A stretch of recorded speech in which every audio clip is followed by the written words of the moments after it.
Hey everyone, welcome back to Immediate Movie Reactions. I'm kind of in a different place in this little hollow here, and so there might be some echo, but there's a lot of ambient noise out there.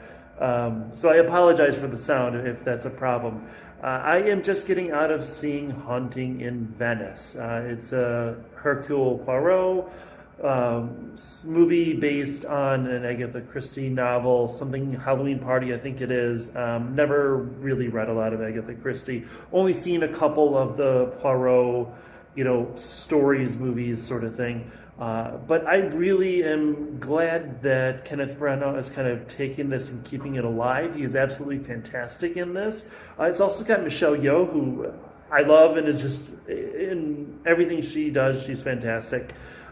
Tina Fey is in this, who plays the author. Maybe that's like the Agatha Christie character, who's coming to Poirot, has retired, and she's coming to get him out of retirement because there's been a murder and there's going to be a seance, and she kind of gets him to at least go to the seance and debunk what she says is the first authentic psychic that she's ever met, and she can't figure it out, and plays to his ego and all that sort of thing. And he's kind of, he's older, he's tired, he's jaded, doesn't really want anything to do with it. And it was really pretty interesting. I like the dynamic between the two. And Tina Fey, like, I think overall the accents and everything in this are really good, but Tina Fey was fantastic. I love that, she played what seemed to be a New Yorker, right? But it wasn't like that 1940s really kind of fake, pulp noir sort of accent. I think she played it very well. So the basic premise is that, they go to this seance and then someone ends up dead. Not going to give too much away because it's a mystery, obviously, right? I don't want to give it away. Though what I will say is that throughout the course of this movie, there's a lot of those, those sweet clues, those little drops that give you the keys to potentially solving the mystery without telling you everything. And I think one thing that may work for a lot of people, I don't know, I guess I'm not a huge fan of it, is when it gets to the end and it gets to that big reveal. Of course, Poirot figures it out. Surprise, this is not really a spoiler. You have to know that he's going to figure it out. But as he does, and it's sort of a Knives Out thing where they're, meeting all these different people, they're talking to them and getting their stories, right? And then you put it together. But what happens is he gives that whole background. So like, as I said, you get clues that will help you solve who potentially did it. However, all the background and how everything connects to itself. And if you know Poirot, the Agatha Christie stuff, then you're probably going to figure out that there's going to be, A to B to C to D, if P then Q. However, the way it comes together, I enjoy, but, it feels like Monk, if you've ever watched Monk or anything like that, these leaps in logic and the connections, they're not connections that you could have made. Maybe make a guess to some of it, but there are things that we obviously are not going to know because they need to keep some of that a mystery. Like I said, I think that there are people, if you're into this style of movie, then you're going to wait for that delicious moment, you're going to wait for that reveal, and you're going to want it all explained to you.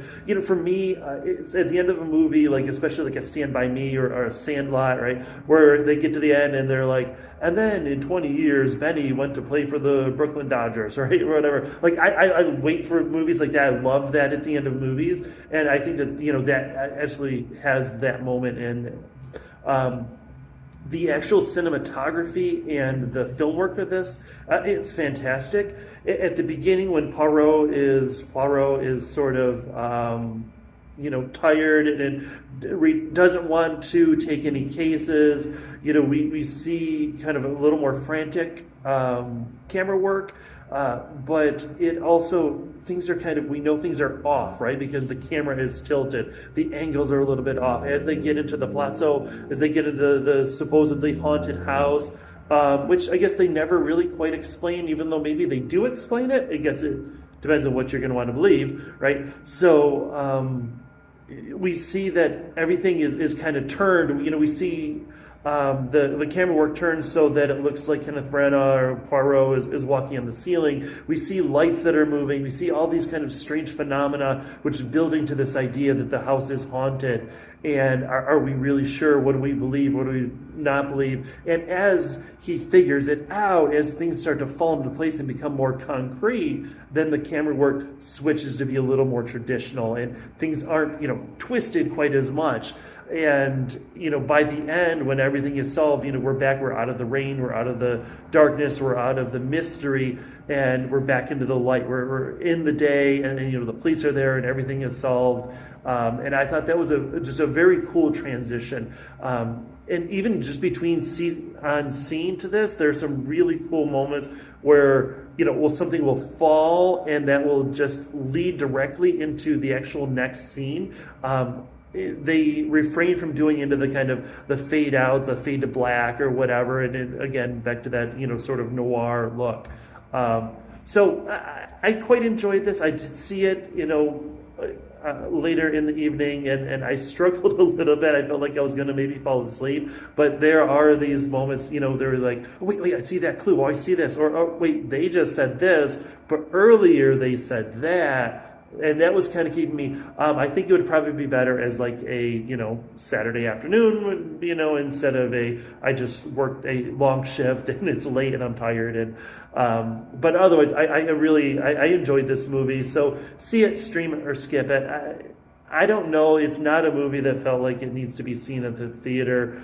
It is fun. Like I said, it's a good Saturday afternoon, or if you got some Friday evening, nothing going on, you want to sit down and watch a mystery. This is definitely, obviously, is a good mystery. It's a classic story, very well acted, and so check it out if you like mysteries. I think.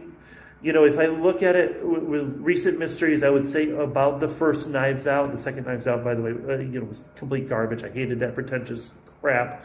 But it's right there, and it's fun, and it's interesting. So if you have seen it, please let me know what you thought. Did you figure it out? Did you see what was going on? Did you think it was just completely ridiculous? And do you think that the house was haunted? Okay, thank you, everyone. Like, share, subscribe, all that. I appreciate you all.